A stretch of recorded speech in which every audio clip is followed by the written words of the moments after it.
बिस्मिल्लाहिर्रहमानिर्रहीम। शरह इब्न अकील का चौथा बाब है मुअर्रब मबनी। सबक नंबर 3 में खुशामदीद। आज के सबक के अंदर हम इसमें मबनी की हरफ के साथ दो मुशाबहतें पढ़ेंगे।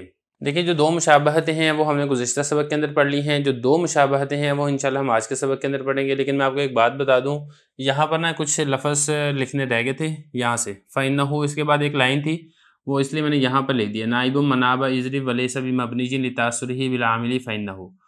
तो इसलिए इसके बाद जो है ना फ़इन्नहु, इसके बाद ये वाली लाइन होगी और फिर उसके बाद हम दोबारा यहाँ पे शिफ्ट हो जाएंगे। फ़इन्नहु मंसूबुन, यहाँ से बिल फ़िअलिल महज़ूफ़ी, इस तरीके से। क्योंकि मैंने आगे काफ़ी ज़्यादा लिख लिया था, इसलिए फिर मैंने इसको दोबारा मिटा के लिखना मुनासिब नहीं था, उस पर बहुत ज़्यादा मेहनत लगनी थी। बहरहाल अब इबारत करते हैं, फिर तर्जुमा करेंगे और आखिर में इसकी तशरीह करेंगे। वसालिसु शबहुहु लहु फ़िन नियाबति अनिल फ़िअलि व अदमि तासुरि बिल आमिली व ज़ालिका कअस्माइल अफ़आलि नहवु दराकि ज़ैदन फ़दराकि मबनियुन लिशबहिही बिल हर्फ़ि फ़ी कौनिही यामलु वला यामलु फ़ीही गैरुहु कमा अन्नल हर्फ़ कज़ालिका वहतरज़ बिक़ौलिही बिला तासुरिन अम्मा नाबा अनिल फ़िअलि व हुवा मुतासिरुन बिल आमिली फ़इन्नहु नाइबुम मनाबा इज़्रि वलैसा बिमबनिय्यिन लितासुरिही बिल आमिली फ़इन्नहु मंसूबुन बिलफ़िअलिल महज़ूफ़ि बिख़िलाफ़ि दराकी फ़इन्नहु व इन कान नाइबन अन नदरिक फ़लैसा मुतासिरन बिल आमिली व हासिलु मा ज़करहुल मुसन्निफ़ु अन्नल मस्दरल मौज़ूअ मौज़िअल फ़िअलि व अस्माइल अफ़आलि इश्तरका फ़िन नियाबति मनाबल फ़िअलि लाकिन्नल मस्दर मुतासिरुन बिल आमिली फ़उरिबा लिअदमी मुशाबहतिही अल हर्फ़ा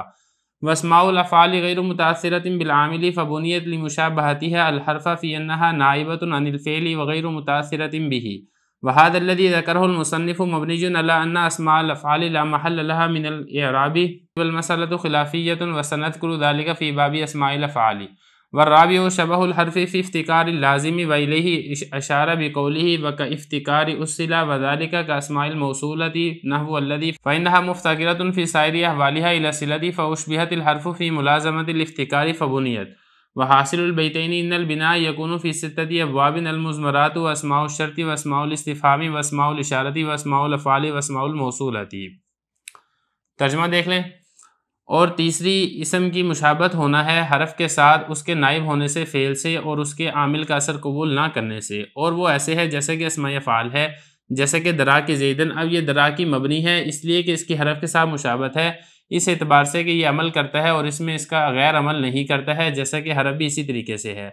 और एहतराज़ हो जाएगा बिला तअस्सुर वाली कैद के साथ, वो जो कि नाइब हो फ़ेल से और वो आमिल से असर कबूल करने वाला हो, इसलिए कि कायम मकाम है इज़रिब के और ये मबनी नहीं है, इसलिए कि असर को कबूल करता है आमिल से। तो इसलिए ये मंसूब है फ़िल महज़ूफ़ की वजह से बिखिलाफ़ दरा की, इसलिए कि अगरचे ये नाइब है अदरिक से लेकिन ये मुतासिर नहीं है आमिल से। और हासिल वो जो कि मुसन्निफ़ ने ज़िक्र किया कि वो मस्दर जिसको रखा गया हो फ़ेल की जगह में और अस्माए अफ़आल अगरचे नाइब होने में मुश्तरक हैं फ़ेल की जगह पे, लेकिन मस्दर ये असर को कबूल करने वाला होता है आमिल को, लिहाजा ये मुरब होगा, इसलिए कि इसकी मुशाबत हरफ के साथ नहीं पाई जा रही है। और अस्माए अफ़आल ये आमिल का असर कबूल नहीं करते हैं, लिहाजा ये मबनी होंगे, इसलिए कि इसकी हरफ के साथ मुशाबत पाई जाती है इस बात में कि वो फ़ेल से नाइब हैं और असर को कबूल नहीं करने वाले हैं। और ये वो है जिसको मुसन्निफ़ ने ज़िक्र किया है कि मबनी इस बात पर है कि अस्माए अफ़आल उसका महल इराब नहीं होता है, और ये इख्तिलाफ़ी मसला है और हम इसको अनकरीब ज़िक्र करेंगे अस्माए अफ़आल के बाब में। और चौथी मुशाबत हरफ की इफ्तिकार लाजिम के बारे में, इफ्तिकार यानी मुहताज होना लाजिम तौर पे, और इसी की तरफ इशारा किया मुसन्निफ़ ने अपने इस कौल के साथ वका इफ्तिकारी उस्सिला।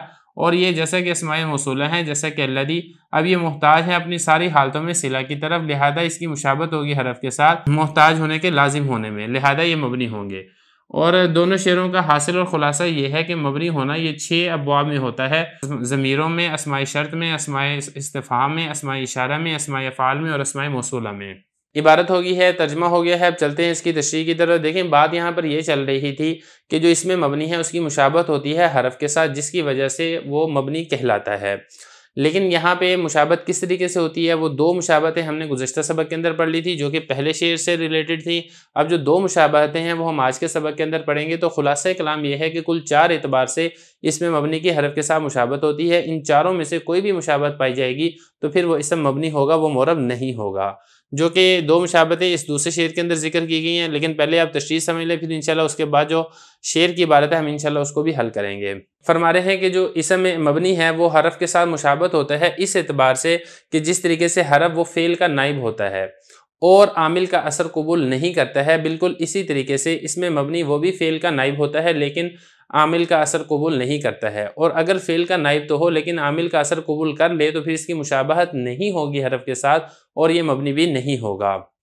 ये फरमा रहे हैं कि जो इसमें मबनी है इसकी मुशाबत होती है हरफ की इस एतबार से कि ये फ़ेल का नाइब होता है, यानी जो इसमें मबनी है ये भी फ़ेल का नाइब होता है और हरफ ये भी फ़ेल का नाइब होता है। नंबर 1 और नंबर 2 ये दोनों असर को कबूल नहीं करते हैं आमिल के, जैसा कि अस्माए अफ़आल हैं। अब अस्माए अफ़आल यानी होते तो इसम है लेकिन वो अफ़आल के माना में होते हैं। तो यहाँ पर देखें ये फ़ेल का नाइब होता है, यानी फ़ेल वाला काम करता है, यानी फ़ाइल को रफ़ा देता है, मफ़ूल को नसब देता है, लेकिन ये आमिल को कबूल नहीं करता है। जैसा कि हरफ भी यही वाला काम करता है तो फिर इस एतबार से इसकी हरफ के साथ मुशाबत हो जाएगी और ये मबनी होगा। जैसे कि हज़रत मिसाल दे रहे हैं दरा की ज़ैदन। अब ये देखें दरा की जो है ये दरा की मबनी है, क्यों? क्योंकि इसकी हरफ के साथ मुशाबत है इस एतबार से कि जिस तरीके से हरफ अमल तो करता है लेकिन कोई और हरफ पर अमल नहीं करता है। बिल्कुल इसी तरीके से जो दराकी है ये भी अमल तो कर रहा है, जैसा कि इस मिसाल में अगर आप गौर करेंगे ये ज़ैदन को नसब तो दे रहा है लेकिन इस दराकी ये किसी आमिल के अमल को कबूल नहीं करता है और इसने दराकी ही रहना है। यही फरमा रहे हैं कि दराकी मबनी है इसलिए कि इसकी हरफ के साथ मुशाबत है इस एतबार से कि ये अमल कर रहा है लेकिन इसका गैर इसके अंदर यानी दराकी के अंदर अमल नहीं कर रहा है। जैसे कि हरफ की भी यही शान होती है, जैसे कि ना फ़ी ज़ैदिन है। अब फ़ी तो अमल करेगा, ज़ैद को जर देगा, लेकिन कोई ऐसा नहीं है जो फ़ी हरफ जर को जर दे या फ़ी हरफ जर के ऊपर किसी किस्म का कोई अमल करे। फरमा रहे हैं कि ये जो हज़रत ने कैद लगाई है ना अदम तासुर, यानी तासुर को कबूल ना करे। फ़ेल का नाइब तो हो लेकिन असर को कबूल ना करे। अगर फ़ेल का नाइब है लेकिन असर को कबूल कर रहा है तो फिर वो मबनी नहीं होगा, क्योंकि इस वक्त इसकी मुशाबत हरफ के साथ नहीं होगी और फिर इस वक्त ये मोरब होगा। आगे उसकी मिसाल आ रही है। फरमा रहे हैं कि एहतराज हो जाएगा मुसन्निफ के इस कौल से बिला तासुर, यानी असर को कबूल ना करे अम्मा उस इसम से जो कि फ़ेल का नाइब हो लेकिन वो आमिल का असर कबूल करने वाला हो, तो उस वक़्त वो मंसूब होगा जैसे कि कायम मकाम होगा इज़रिब के। अब ये मबनी नहीं है, क्यों? क्योंकि आमिल के असर को कबूल करता है। अब ज़रा मिसाल देखें, मिसाल से बात समझनी आसान होगी। जैसे कि कहें ज़रबन ज़ैदन। अब यहाँ पे देखें ज़रबन ये इसम है और ये ज़ैद को नसब दे रहा है, यानी फ़ेल वाला काम तो कर रहा है, फ़ेल का नाइब तो है, लेकिन इसके बावजूद ये आमिल के अमल को कबूल करता है, आमिल के अमल से मुतासिर होता है। कैसे मुतासिर होता है? इसलिए कि यहाँ पे इज़री फ़ेल महज़ूफ़ है और इस फ़ेल महज़ूफ़ के अमल करने की वजह से इस ज़रबन इस इसम के ऊपर नसब आ रहा है। तो खुलासा कलाम यह है कि आमिल यानी इज़री फ़ेल महज़ूफ़ के अमल को कबूल कर रहा है, लिहाजा इस वजह से ये मबनी नहीं होगा बल्कि ये मोरब होगा, क्योंकि हमारी शर्त ये थी कि वो किसी फ़ेल महज़ूफ़ यानी किसी आमिल के अमल को कबूल ना करे। तो ये बता रहे हैं कि ये जो है ना ज़रबन ये मंसूब है, क्यों? फ़ेल महज़ूफ़ की वजह से, बेखिलाफ़ दराकी अगरचे ये अदरिक का नाइब तो है लेकिन ये किसी आमिल के अमल को कबूल नहीं करता है। दराकी से पहले आप कोई फ़ेल लें, दराकी से पहले आप कोई इसम लें, दराकी से पहले आप कोई हरफ लें, इसने दराकी ही रहना है, इसने किसी भी आमिल के किसी भी अमल को कबूल नहीं करना है। लिहाजा दराकी की जो मुशाबत है वो हरफ के साथ कामिल होगी, तो इस मुशाबत की वजह से दराकी ये मबनी होगा। लेकिन जो ज़रबन है इसकी मुशाबत हरफ के साथ नहीं होगी, जिसकी वजह से ये मबनी नहीं बल्कि ये मोरब होगा। ये मुतासिर नहीं है, यानी ये आमिल के असर को कबूल नहीं करता है। और मुसन्निफ ने जो बात की है उसका हासिल ये है कि मस्दर जिसको फ़ेल की जगह पर रखा जाए, जैसा कि ये है मस्दर, इसको फ़ेल की जगह पर रख के इसने ज़ैदन को नसब दिया है, और इसी तरीके से अस्माए अफ़आल ये भी फ़ेल की जगह पर आते हैं। जैसे दराकी है ये इसम फ़ेल है, अगरचे ये अदरिक ये फ़ेल की जगह पर आ रहा है, लेकिन इन दोनों के दरमियान फ़र्क है। फ़र्क क्या है कि जो मस्दर है वो अमल को कबूल करता है, लिहाजा ये मुरब होगा, और इसम फ़ेल वो आमिल के अमल को कबूल नहीं करता है, लिहाजा ये मबनी होगा, क्योंकि इस वक्त इसकी मुशाबत हरफ के साथ पाई जाएगी। ये फरमा रहे हैं कि देखें जो मस्दर है और अस्माए अफ़आल है, अगरचे नाइब होने में तो ये मुश्तरक हैं क्योंकि फ़ेल की जगह पर आते हैं, इस एतबार से ये फ़ेल के नाइब होते हैं, इस बारे में तो दोनों मुश्तरक हैं। लेकिन जो मस्दर है वो आमिल के असर को कबूल करता है, फ़अरिबा, लिहाजा मस्दर को मोरब बनाया जाएगा। क्यों? क्योंकि इस वक्त इसकी मुशाबत हरफ के साथ नहीं होगी। हरफ के साथ मुशाबत तो तब हो रही थी जैसे हरफ किसी आमिल के अमल को कबूल नहीं करता है, तो अगर ये भी अमल को कबूल नहीं करता तो फिर मुशाबत होनी थी, लेकिन चूंकि ये यहाँ पर अमल को कबूल कर रहा है लिहाजा इसकी मुशाबत नहीं हो रही है, तो इस वक्त ये मबनी नहीं बल्कि ये मोरब होगा।